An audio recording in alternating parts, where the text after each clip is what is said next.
Bonjour. Bonjour. Bon, ben, bonjour. Nous sommes Yoann et Siam, des élus du CAVL de Toulouse. Et nous venons du lycée général et technologique Nelson Mandela à Pibrac. Et aujourd'hui, du coup, on va répondre à vos questions au sujet de Parcoursup avec Céline, du coup, voilà. Qui va se Qui présenter.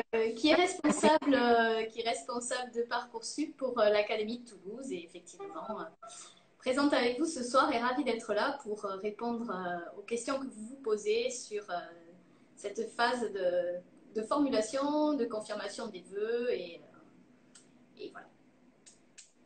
Super. Nickel. Donc là, au cours du live, on va poser les questions qui nous ont été posées en amont par des lycéens sur le compte de l'Académie. Et on va essayer également de prendre vos questions et de les poser en direct, enfin celles que vous nous mettrez dans le chat. Et, et des fois, il y aura des questions qui auront probablement déjà été posées. On le rappellera au cours du live. Mais le live sera proposé ensuite en replay. Et donc, on ne va pas reprendre les questions auxquelles Céline aura déjà répondu, parce qu'on n'a qu'une heure. Le but, c'est d'être efficace. Ouais, voilà. Donc, on va pouvoir commencer. Et donc, il y a un lycéen qui a demandé, dans le cas d'une erreur en renseignant son identité qu'il a fait, qu'est-ce qu'il peut faire pour pallier à cette erreur. D'accord.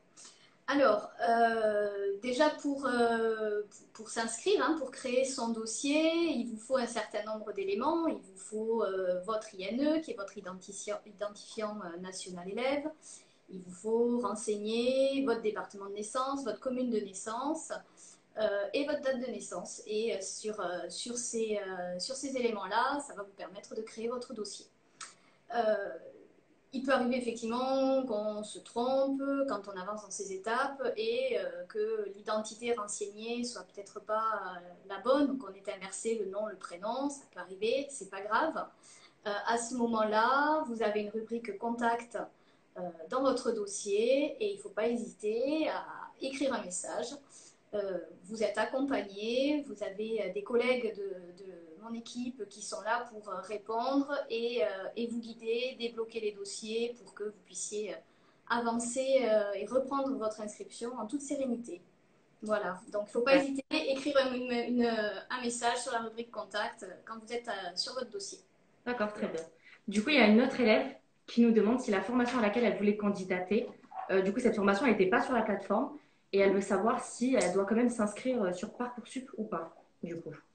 D'accord. Alors, la plateforme, il faut savoir sur Parcoursup, il y a un peu plus de 19 000 formations qui sont présentes en statut étudiant, en statut en apprentissage, mais effectivement, il y a certaines formations d'école qui ne sont pas dans Parcoursup. À ce moment-là, il est nécessaire de prendre contact avec l'établissement qui intéresse et puis de pouvoir voir directement auprès d'eux quelles sont les procédures, les modalités pour candidater.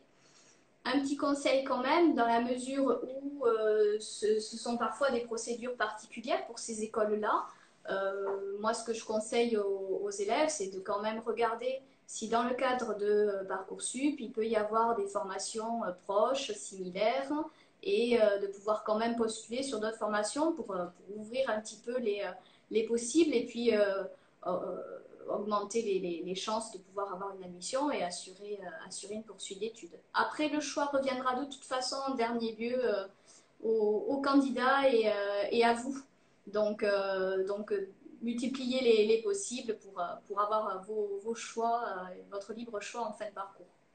Super. Il y a macni.iba qui a eu un petit problème que d'autres ont peut-être rencontré. Et elle demandait pourquoi on lui dit que son numéro de candidat n'existe pas. Peut-être que d'autres ont rencontré ce problème et on va essayer.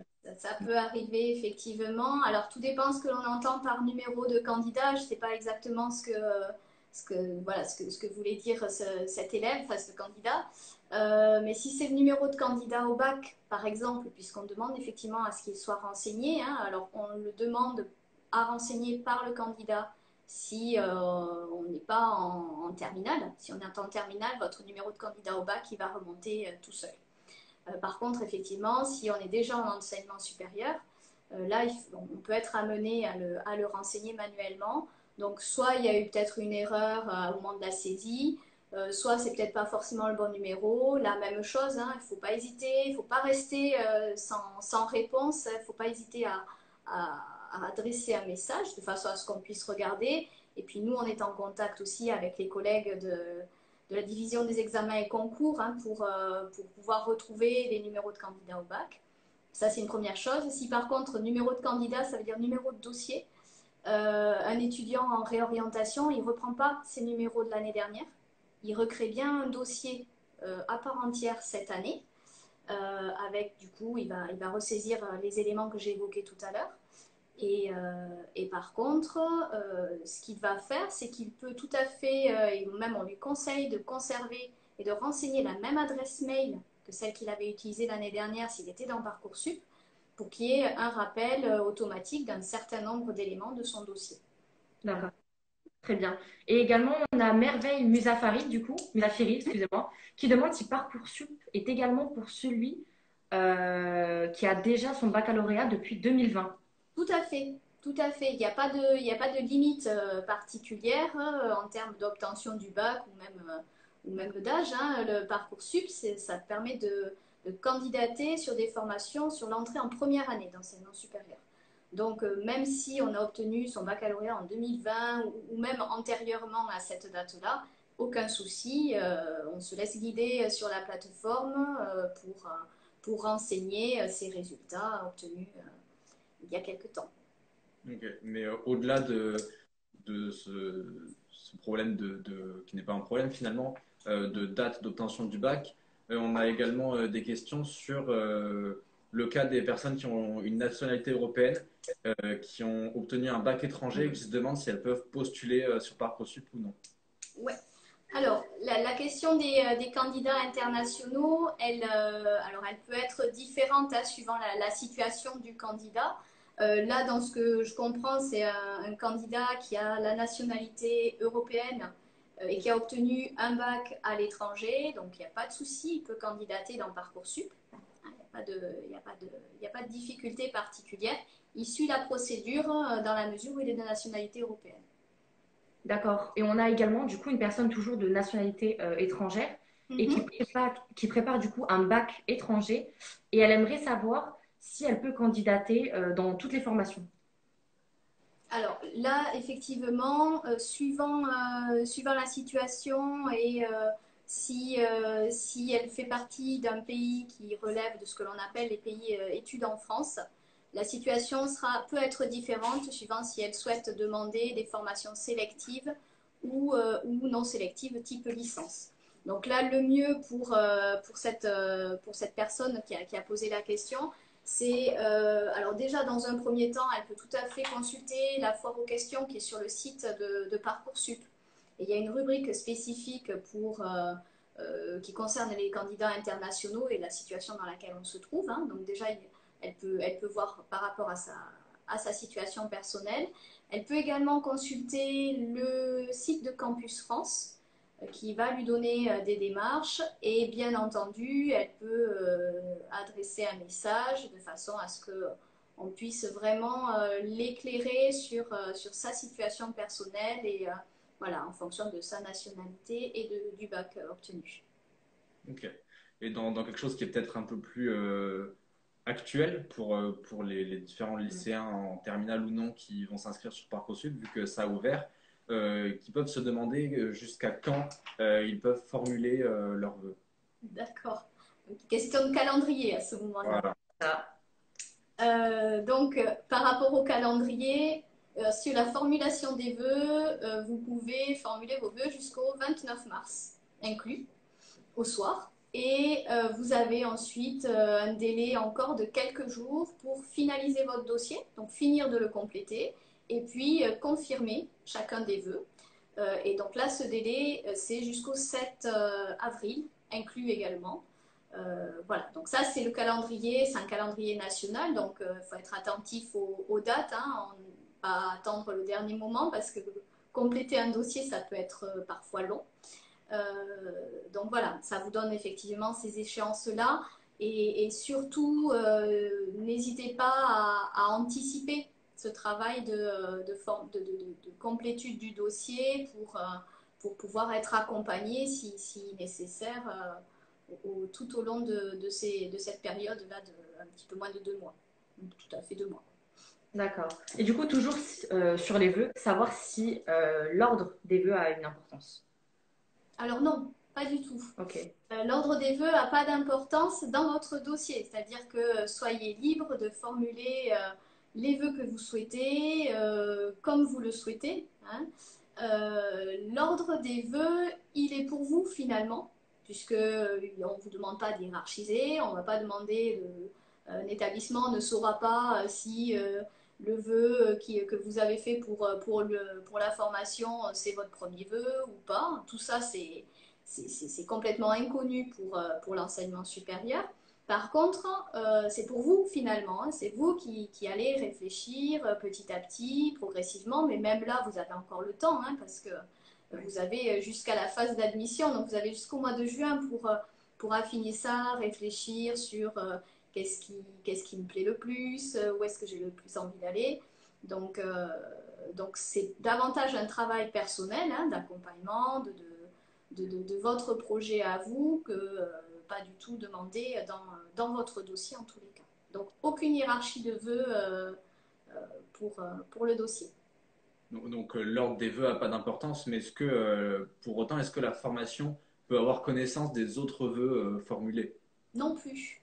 Ok. Non plus. La formation, elle ne reçoit que votre dossier pour sa spécialité, sa formation. Voilà. Si j'ai fait un vœu en BTS dans un lycée X et Y, les deux lycées vont recevoir votre candidature et votre dossier. Pour autant, ils ne savent pas du tout où vous avez pu demander éventuellement la même spécialité ou autre chose, hein. Donc tout ça, c'est vraiment le vœu pour l'établissement et la formation. D'accord, très bien. Ensuite, du coup, on a OCA.NE11 qui aimerait savoir si est-ce que quand on formule les vœux, le dossier, elle aimerait savoir si le dossier, il n'est pas envoyé directement à l'établissement. Alors non, effectivement, hein, on n'a pas besoin de se précipiter. Finalement, c'est un peu ça. Est-ce que si je formule Ouais. le premier en premier mon vœu, est-ce que l'établissement reçoit mon dossier en premier? Ouais. Non, pas du tout. Vous avez effectivement jusqu'au 29 mars, jusqu'au 7 avril pour finaliser.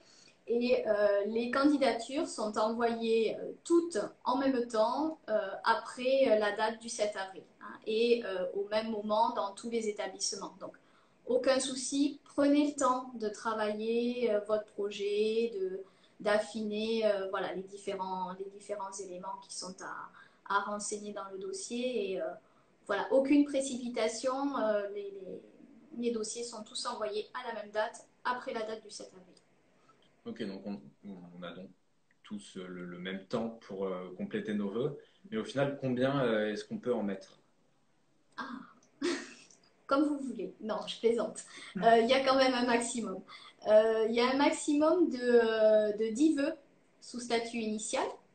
Et il faut savoir que, je l'ai dit un petit peu tout à l'heure, comme ça, en répondant à une question, mais on peut faire des vœux en statut initial, donc en étant tout le temps en formation, et des vœux sous statut d'apprenti, donc avec une modalité de formation en alternance. C'est bien distingué dans Parcoursup. Vous avez 2 onglets différents. Et du coup, vous pouvez faire 10 vœux sous statut maximum, sous statut d'apprenti, et 10 vœux maximum sous statut initial, étudiant, hein. Donc voilà, vous avez 2 listes distinctes sur lesquelles vous pouvez formuler des vœux. D'accord. Au niveau de ces vœux, peut-être préciser, donc j'ai dit 10. On verra peut-être, je ne sais pas s'il y aura des questions ensuite, sur un distinguo, un vœu, c'est bien une formation dans un établissement. Voilà. Et après, il peut y avoir des différences, mais on va voir si dans le déroulé, il y a peut-être des questions sur ça et je repréciserai. D'accord, très bien, merci beaucoup. Et est-ce que du coup, c'est possible de faire un seul vœu? Alors, possible, oui. puisqu'effectivement, c'est vous qui candidatez. Après, tout dépend de ce vœu-là, Ouais.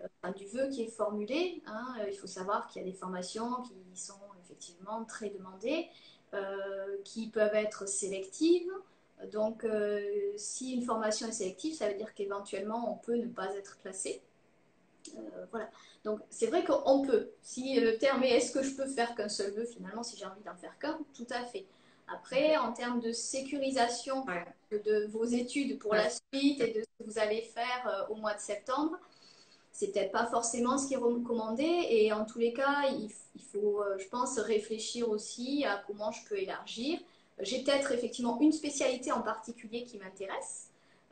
Mais cette spécialité-là, peut-être que je peux regarder quels sont les différents établissements, dans quelles académies autres, périphériques ou pas, je peux aussi la demander parce que oui, on peut imaginer, il n'y a que cette spécialité-là qui m'intéresse et pas une autre. Mais à ce moment-là, on peut réfléchir à élargir un petit peu en termes géographiques éventuellement ou en termes de formation assez proche hein, pour tout ça. Il ne faut pas hésiter à poser des questions. Il y a, dans vos lycées, vous avez vos professeurs principaux, professeurs référents. Il y a le psychologue d'éducation nationale qui est là aussi pour vous accompagner. Vous avez le chef d'établissement. Enfin, il ne faut pas hésiter à vous faire accompagner pour justement sécuriser quand même aussi au maximum votre poursuite d'études. Oui, bien sûr. Donc on peut faire de 1 à 10 vœux, du coup, apprentissage et non-apprentissage différencié.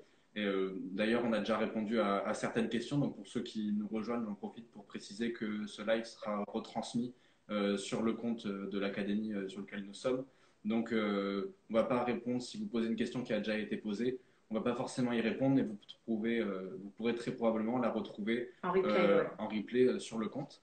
Mais donc, pour rester dans le nombre de vœux, on voit quand on arrive sur la page Parcoursup qu'on peut avoir sur 10 vœux et sur 20 sous-vœux. Et donc, on pourrait se demander à quoi ça correspond finalement ces vœux et ces sous-vœux. D'accord. Donc ça, effectivement, dans votre dossier, vous avez un petit compteur quand vous êtes dans votre rubrique de vœux.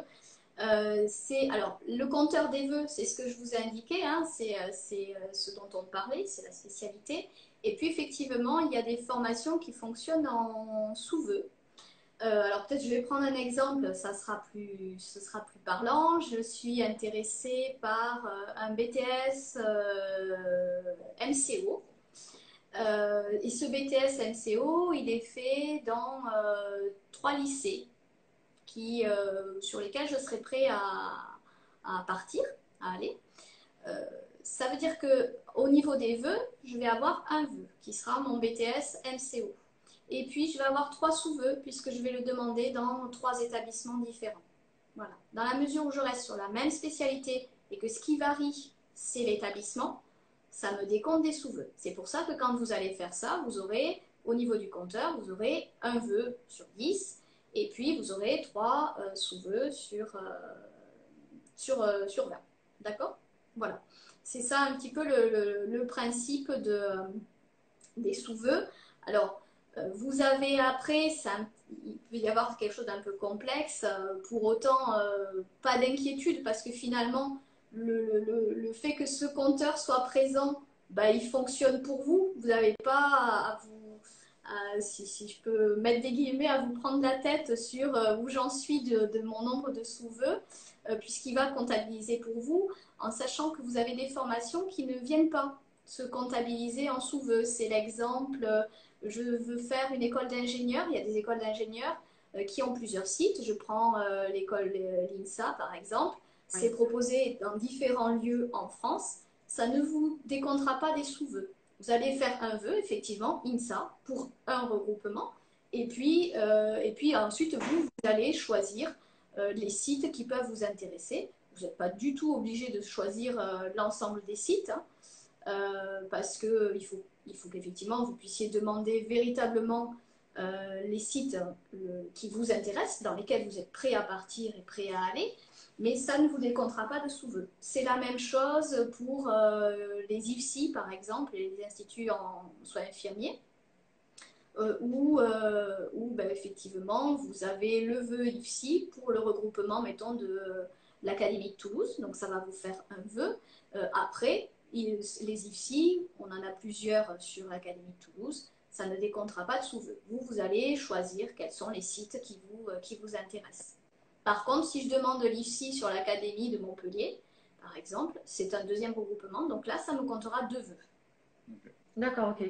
Et du coup, on nous demande également si pour candidater en apprentissage, il est nécessaire de trouver un employeur au préalable. Non. D'accord. Non, vous allez faire votre vœu, hein, vous allez formuler le vœu en apprentissage. Ensuite, à vous effectivement de rechercher un employeur, en sachant que vous avez des CFA hein, qui proposent l'accompagnement. Donc, vous pouvez tout à fait être aussi accompagné dans la recherche que vous pouvez faire de mais voilà, vous n'êtes pas du tout obligé, au moment où vous formulez le vœu, de trouver un employeur. Hein. Ça peut être dans la mesure où vous formulez les vœux. Alors là, maintenant, en sachant que c'est quand même un petit peu particulier, j'en profite sur le calendrier pour l'apprentissage, dans la mesure où l'apprentissage, vous n'êtes pas contraint par la date du 29 mars. Oui. Hein, l'apprentissage, on peut postuler au fil de l'eau tout au long de la procédure. Donc, à la différence, effectivement, statut étudiant, où là, au 29 mars, ça s'arrête. Vous ne pourrez pas insérer de nouveaux vœux. Par contre, vous pouvez tout à fait continuer à postuler sur des formations en apprentissage au-delà du 29 mars. Et puis ensuite, vous ferez vos recherches d'employeur. L'employeur, par contre, il est obligatoire pour pouvoir rentrer en formation. Okay. C'est-à-dire que vous ne pourrez être admis que si vous êtes en capacité de présenter un contrat d'apprentissage signé avec l'employeur. Ok. Donc, tu as sûrement déjà un peu répondu, je pense, mais bon, c'est toujours bon de répéter. On peut se demander si on peut formuler un vœu pour une formation qui est en dehors de notre académie, parce qu'on a entendu qu'on avait plus de points dans notre académie ou pas, suivant les formations, donc c'est pas forcément hyper clair. D'accord. Bon, on va essayer d'éclaircir alors. Alors, effectivement, on peut tout à fait postuler dans des formations en dehors de l'académie, hein, sans souci. Et même pour certaines formations, on peut même le conseiller, hein, parce que des formations qui ne sont pas toujours très développées ou très présentes dans des académies, on peut conseiller effectivement à élargir et aller demander la même formation dans d'autres académies. Alors, la question après qui peut y avoir un peu dessous, enfin derrière, je ne sais pas, sur ces vœux hors académie, il faut savoir que des formations sélectives, c'est-à-dire des BTS, des BUT, donc qui sont des bachelors universitaires de technologie, sur des classes préparatoires aux grandes écoles, les CPGE, voilà, sur des formations sélectives, il n'y a pas de notion géographique. Que vous soyez de n'importe quelle académie, il n'y a pas de contraintes ou de points particuliers. En revanche, sur les licences, il peut y avoir effectivement la notion de secteur géographique et donc du coup d'académie de rattachement qui rentre en compte. Et ça, c'est le cas sur effectivement des licences qui sont très demandées et qui peuvent avoir moins de places offertes par rapport au nombre de demandes, où là, effectivement, il y a une notion d'académie de rattachement. Et si je suis de mon académie et que je fais mon vœu, je demande une licence de psychologie dans l'Académie de Toulouse et je suis de l'Académie de Toulouse, effectivement, je suis considérée comme étant rattachée et donc prioritaire. Pour autant, rien ne m'empêche de demander la licence de psychologie dans l'Académie de Bordeaux. Il faut savoir qu'il y a un taux, ce qu'on appelle un taux de hors résident, qui est fixé chaque année en concertation avec l'université et le recteur pour définir un taux, donc un nombre de candidats qui peuvent effectivement d'une autre académie qui peuvent entrer. Ces informations-là, vous les avez dans les taux de hors résidents et puis d'autres taux qui sont pris en compte hein, pour favoriser l'accès à l'enseignement supérieur et la mobilité, là en l'occurrence. Ces informations-là, vous les avez sur les fiches formation de chaque formation qui vous intéresse. D'accord, très bien. Du coup, on a un autre élève qui nous a interpellé pour savoir, en fait, comment est-ce qu'on peut savoir si une formation elle est très prisée ou pas? Ah, si elle est très prisée. C'est ça. D'accord. Est-ce que c'est difficile de rentrer ou pas? Alors, ça c'est ce qu'on appelle, ce que vous allez retrouver justement sur les fiches formation. Si vous avez regardé déjà un petit peu, vous avez l'information, ce qu'on appelle le taux d'accès.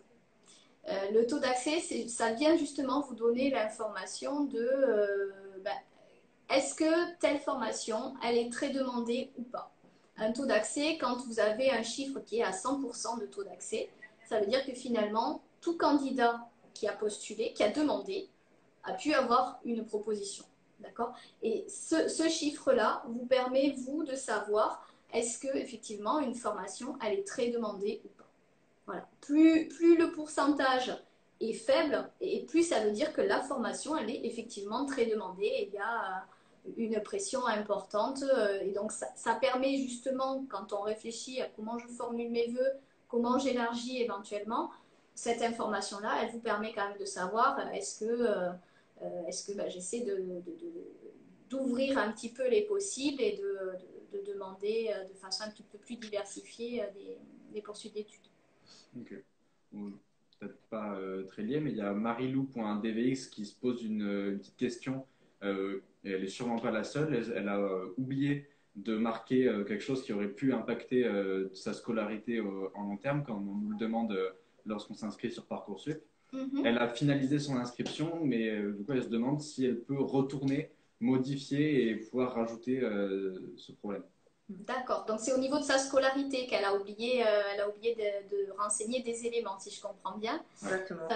Alors, tant qu'elle n'a pas confirmé ses vœux, son dossier il est ouvert jusqu'au 7 avril, elle peut effectivement apporter des modifications.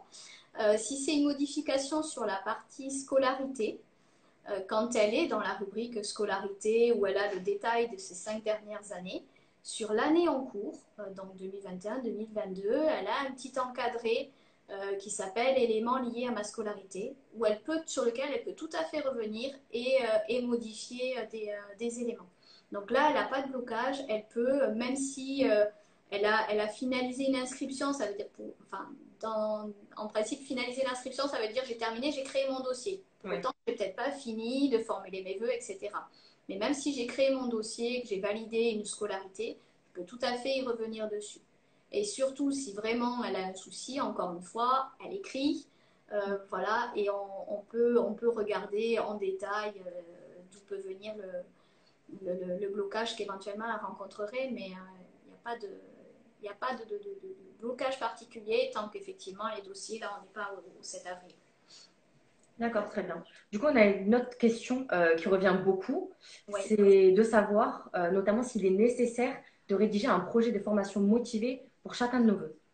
Alors oui. D'accord. Le projet formation motivée, dans votre dossier, quand vous allez, vous avez formulé vos vœux, vous formulez un vœu, peu importe, dans votre dossier, une formation, elle peut demander un certain nombre de choses et il y a des points obligatoires de toute façon que vous allez retrouver dans toute formation que vous allez demander. Le projet de formation motivée en fait partie. Alors, on appelle ça projet de formation motivée. On pourrait appeler ça, c'est une forme de lettre de motivation. Hein, mais effectivement, ce projet, il est rattaché à chaque vœu que vous faites. Même si tout à l'heure, on évoquait l'histoire des sous-vœux avec, j'ai fait un BTS MCO dans 3 établissements, je ferai bien 3 projets.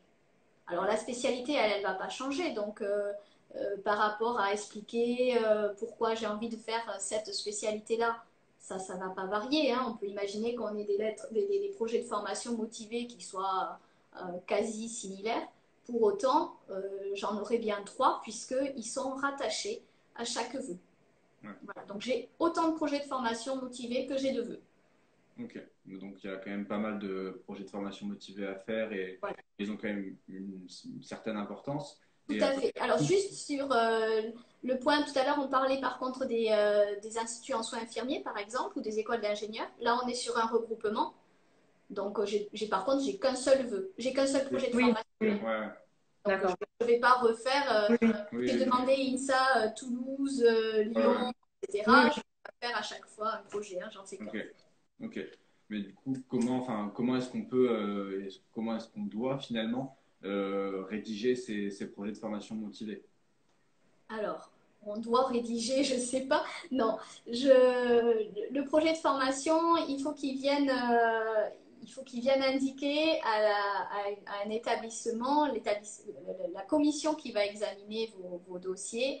Quant à la lecture de votre projet de formation motivé, il faut qu'elle puisse comprendre que vous-même, vous avez pris en compte, regardé les attendus de la formation. C'est-à-dire qu'est-ce qu'on attend d'un étudiant dans cette formation-là. Donc, il faut dans votre projet de formation motivé que vous puissiez vous mettre un peu en évidence en quoi cette formation-là, elle m'intéresse, par rapport, voilà, dans ce que je vais y faire, pourquoi ça m'intéresse, quel lien je fais avec mon parcours scolaire, avec ce que je peux faire en dehors du lycée ou de mes études, hein, pouvoir mettre en évidence les liens qui permettent d'expliquer pourquoi vous avez envie de faire cette formation-là. Hein, c'est ça qui est important dans un projet de formation motivé. Hein, de pouvoir, voilà. Et que la formation puisse comprendre que c'est votre projet. Si vous faites un copier-coller, ça se voit. Ouais. Voilà, donc, Ça marche. donc si vous voulez, il faut vraiment que ça soit personnalisé. C'est pour ça, n'hésitez pas sur vos projets de formation, avant de les valider, faites-les relire par effectivement vos parents, vos camarades, pourquoi pas, vos enseignants.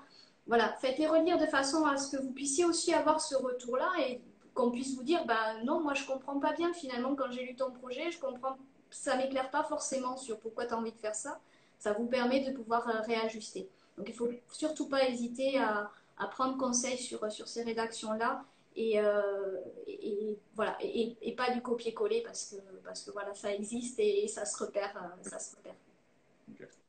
Oh, très bien. Ensuite, on a du coup Nas Fire 47 qui aimerait savoir est-ce que pour l'inscription, la partie expérience personnelle, elle est évaluée sur la rédaction et également s'il est possible de présenter notre engagement citoyen sous forme de tiré.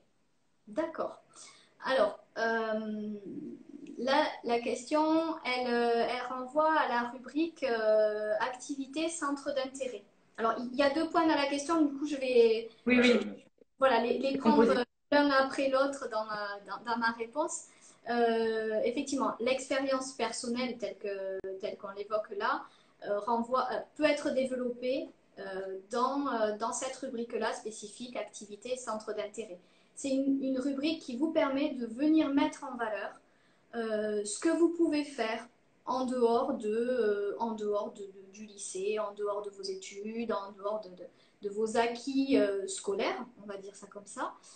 Et elle vous permet effectivement de venir détailler une expérience de stage, une expérience de bénévolat, une pratique sportive. Voilà, il y a un certain nombre de points que vous pouvez venir développer là. Juste, excusez-moi, je me permets. Du coup, il y a Nas, justement, Fire 47 qui vient juste d'arriver sur le live. Du coup, écoute bien, c'est pour toi. D'accord. Allez-y, Donc, continuez. bon, Comme ça, il est sûr que c'est pour lui. pile au bon moment. Exactement, pile au bon moment, il arrive. Donc oui, effectivement, cette rubrique-là, activité centre d'intérêt, elle vient vous permettre de pouvoir vous faire connaître un peu qui vous êtes. Finalement, vous n'êtes pas qu'un élève, vous n'êtes pas qu'un lycéen, vous n'êtes pas qu'un étudiant. Et c'est cette rubrique-là qui permet de mettre en valeur tout ce que vous pouvez faire en dehors de votre vie de lycéen. Euh, un point sur lequel j'insiste j'insiste en tous les cas, cette rubrique-là, elle n'est pas obligatoire. C'est-à-dire que rien ne vous obligera, rien ne vous bloquera si vous n'avez pas rempli les éléments de cette rubrique. Pour autant, il y a de plus en plus d'établissements d'enseignement supérieur qui prennent en considération les informations que vous pouvez apporter dans cette rubrique-là.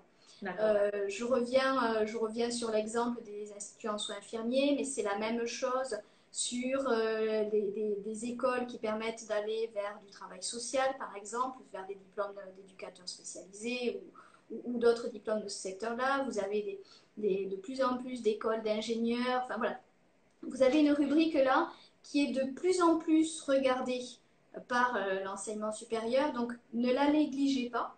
Alors, pour répondre à la question, ce qui intéresse, c'est pas est-ce que vous avez fait des phrases, etc., puisque c'était un petit peu ça le questionnement. C'est est-ce qu'il faut vraiment que je rédige tout bien comme il faut dans ces rubriques-là. Non, c'est pas. Alors après, c'est éviter de faire des fautes d'orthographe quand même, hein, parce que voilà. Donc, relisez quand même ce que vous avez écrit. Oui. Mais c'est pas grave si c'est pas aussi bien rédigé, on va dire ça comme ça, si c'est pas aussi bien rédigé que dans le projet de formation motivé. Voilà. Et pour répondre à la deuxième partie de la question qui concernait l'engagement citoyen, il faut effectivement savoir que dans le cadre de la promotion de l'égalité des chances, vous avez effectivement des parcours. Des fois, vous êtes encordé dans une cordée de la réussite. Donc ça fait partie de l'engagement citoyen, mais vous pouvez avoir une forme d'engagement autre dans une association, par exemple. Donc cet engagement-là, vous pouvez, et je vous conseille même de le mettre en évidence dans cette rubrique, pour des lycéens qui sont dans une cordée de la réussite, c'est une information qui remonte depuis votre établissement, depuis votre lycée. On vous laisse la possibilité, on vous laisse le choix de dire oui, je souhaite porter à la connaissance de l'enseignement supérieur que je suis dans une cordée de la réussite et qu'à ce titre-là, voilà, j'ai un engagement particulier. Donc, n'hésitez pas à répondre que oui, vous souhaitez le porter à connaissance, puisqu'effectivement, à l'autre bout de la chaîne, les établissements d'enseignement supérieur, les commissions qui examineront votre dossier auront aussi cette information-là. Donc, vraiment, n'hésitez pas à valoriser cet engagement dans la partie activité centre d'intérêt. Ok. Donc, au-delà de cette rubrique, il y a différentes rubriques. Il y en a une qui s'appelle préférences et autres projets. Et on pourrait se demander si on est obligé de la renseigner et finalement peut-être plus loin à quoi elle sert plus largement. Oui. Alors celle-ci, effectivement, elle est obligatoire. Hein, et d'ailleurs, si vous regardez dans votre dossier, elle correspond devant ma préférence et autres projets. Vous avez un petit triangle d'alerte. Ce petit triangle d'alerte signifie que c'est une rubrique obligatoire. Et effectivement, si elle n'est pas renseignée, vous ne pourrez pas confirmer le vœu. Vous ne pourrez pas confirmer vos vœux. Alors, à quoi elle sert cette rubrique? Elle vous permet, puisque tout à l'heure on disait justement, il y avait une question, est-ce que il y a une hiérarchie des vœux, etc. Et je répondais non, il n'y a pas de hiérarchie. Mais du coup, cette rubrique-là, elle vous permet de venir dire, moi, dans tous les vœux que j'avais formulés, c'est tel ou tel domaine, c'est telle ou telle spécialité qui m'intéresse davantage. Pourquoi on vous demande d'indiquer et de renseigner cette information-là?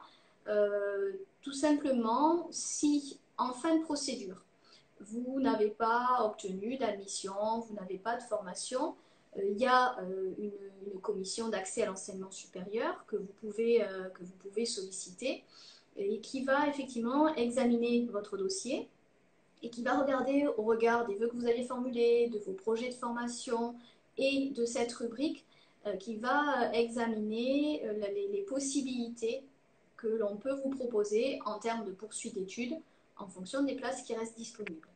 Donc, c'est pour ça que c'est important, puisque finalement, ça vient nous dire, si vous avez fait 10 vœux différents, il faut qu'effectivement cette commission, elle puisse, elle, savoir un petit peu ce qui vous intéressait le plus. Hein. Et puis, c'est également une rubrique dans laquelle vous pouvez indiquer si, éventuellement, vous avez aussi d'autres projets hors de la plateforme Parcoursup, hein, et éventuellement pouvoir avoir cette information-là. Donc voilà un petit peu à quoi ça sert. C'est une rubrique qui n'est pas portée à connaissance des formations que vous demanderez. C'est vraiment pour les services académiques dans l'éventualité où on aurait à vous accompagner plus tard dans la procédure.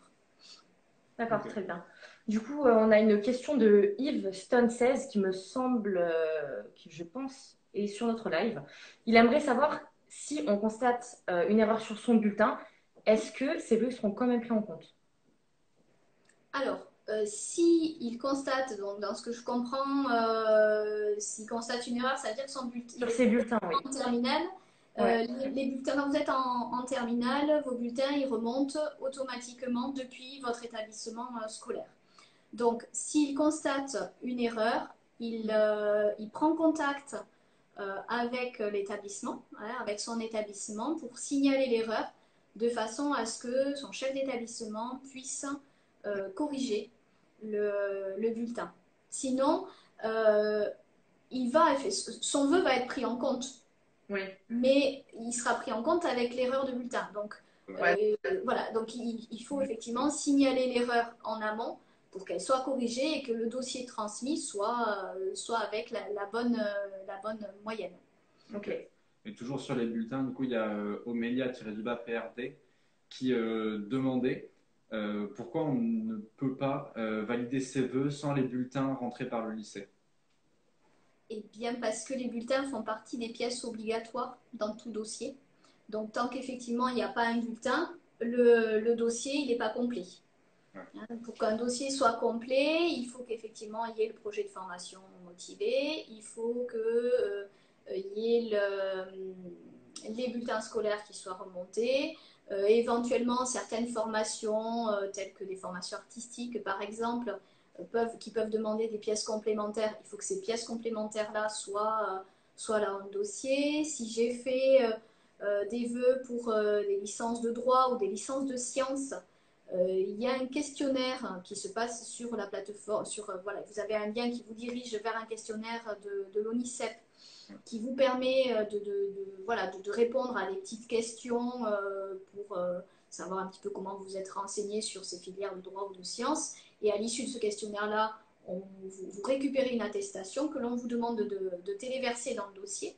Hein, voilà, donc pour que le dossier soit complet, il faut qu'effectivement tout ce qui vous est demandé soit présent. Et les bulletins sont un incontournable dans le dossier. D'accord. Du coup, toujours sur les bulletins, on a Isla GNY, du coup, qui n'a pas son bulletin de notes du premier semestre en CAP, et elle aimerait savoir si ça pourrait éventuellement poser un problème. Alors, j'imagine que c'est une ou un étudiant qui a eu son bac antérieurement et qui probablement fait un CAP, hein, puisque le CAP, ce n'est pas une formation niveau bac, donc pour pouvoir postuler, il faut de toute façon qu'il ait eu le bac antérieurement. Donc, si vous n'avez pas un bulletin, que ce soit un bulletin de CAP, que ce soit un relevé de notes, si vous êtes en filière universitaire, si vous ne l'avez pas, on vous demande quand même de compléter les champs. Et à ce moment-là, vous avez un codage, hein, c'est précisé. Vous avez toujours dans votre dossier Parcoursup, vous avez toujours des petites bulles d'information, des pop-up qui peuvent s'ouvrir, etc., qui viennent vous guider dans les démarches que vous devez faire. Et si vous n'avez pas vos bulletins, vous venez renseigner la lettre N dans les champs qui sont attendus. D'accord, ok. Voilà. Et de façon à ne pas être bloqué ou en difficulté. D'accord. Et dans l'éventualité d'une personne qui serait en situation de handicap, pardon, comment est-ce qu'elle pourrait le faire savoir dans Parcoursup D'accord, ouais. la formation finalement? Ouais.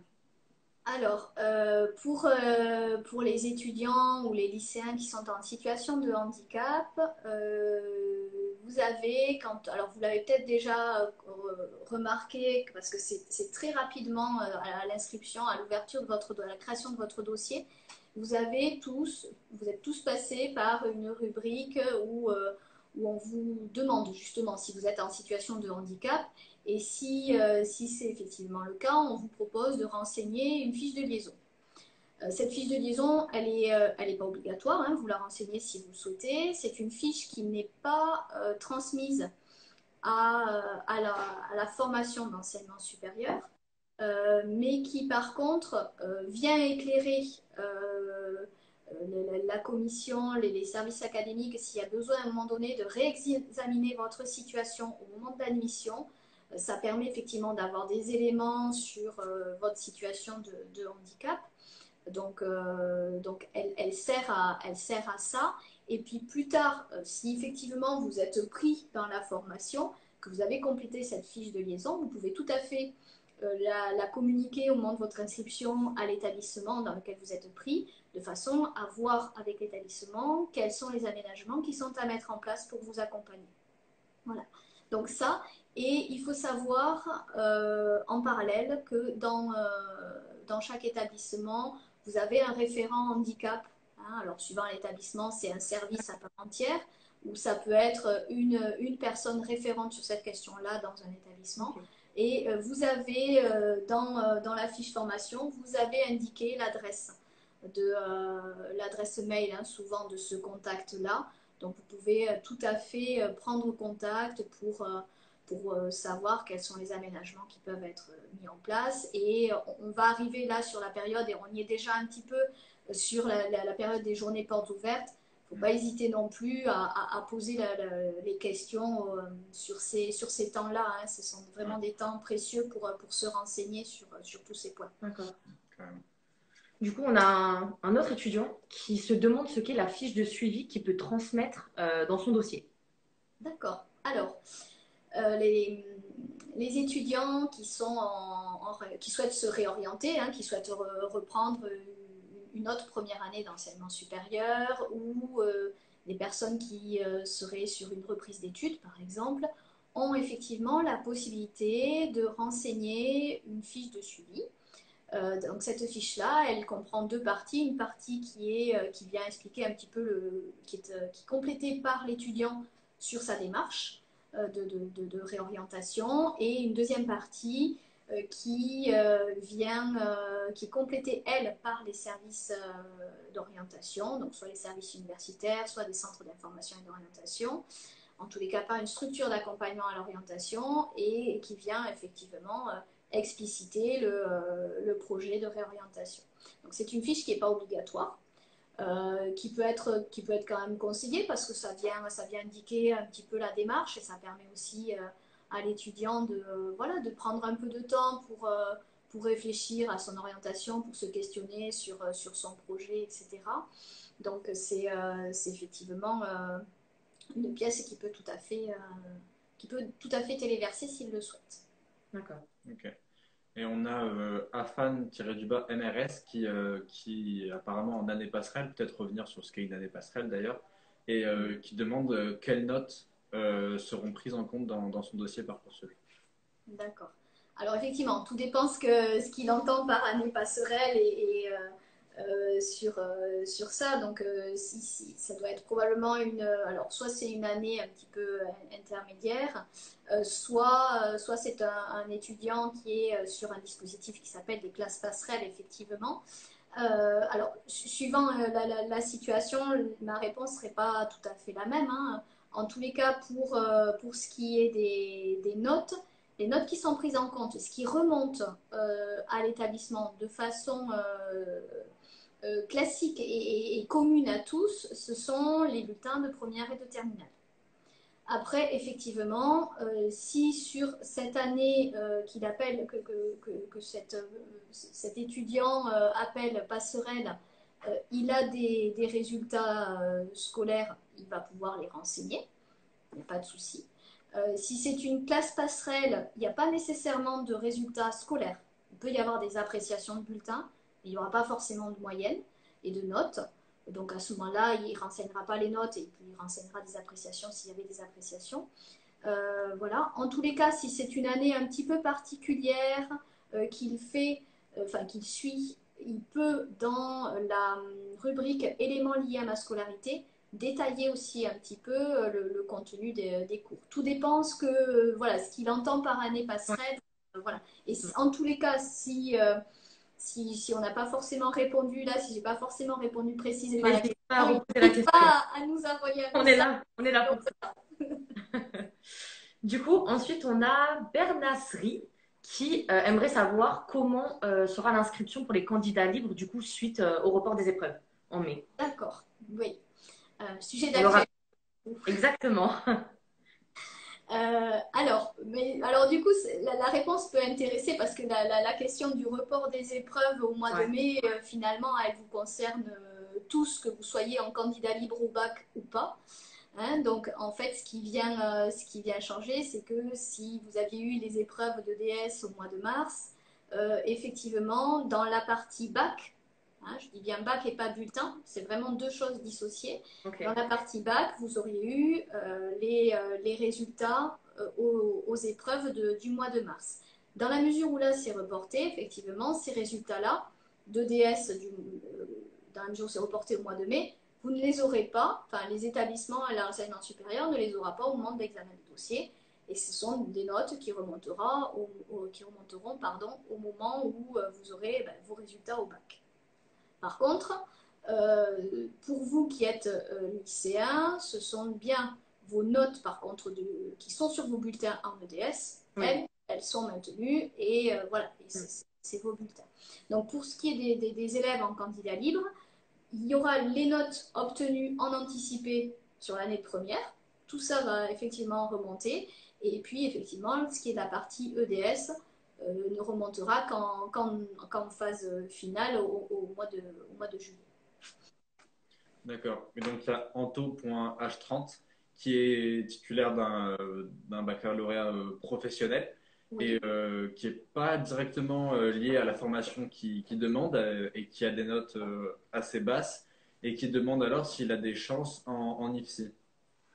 Ah, alors là, on va. Alors, l'important par rapport à la cohérence, on va dire, du projet et des études suivies, il faut quand même qu'ils prennent bien connaissance des attendus de la formation, hein, de façon à se questionner sur est-ce qu'effectivement j'ai bien le parcours, est-ce que peut-être que j'ai un autre parcours à côté d'expérience que je vais pouvoir venir mettre en évidence et en lien avec les attendus de la formation.